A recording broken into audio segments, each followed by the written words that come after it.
ដើ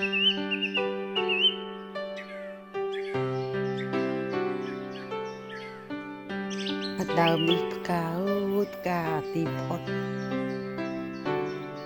ផ្លែមួយអត់មានសោះផ្កាច្រើនណាស់ផ្កានេះនឹងមកធ្លាក់មកធ្លាក់វាអត់កាន់សោះហើយមានខ្មុំមកទុំទៀតណាមានខ្មុំមានអីមកទុំទៀតបែរជាអត់កាន់នេះអាណៅនេះផងមានមួយទៀតអត់កាន់ទៅជាដើមនេះបើយើងគិតសភាពមើលទៅវាចង់ងាប់ណាក៏ប៉ុន្តែ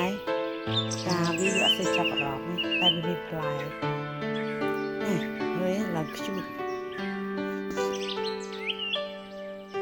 គេចេញរៀងមកគេបានផ្លែយើងញ៉ាំអានោះផ្កាហើយ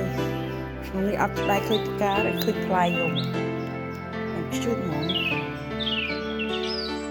ហើយចេញទៅនៅក្នុងផ្កាមួយទៀតអត់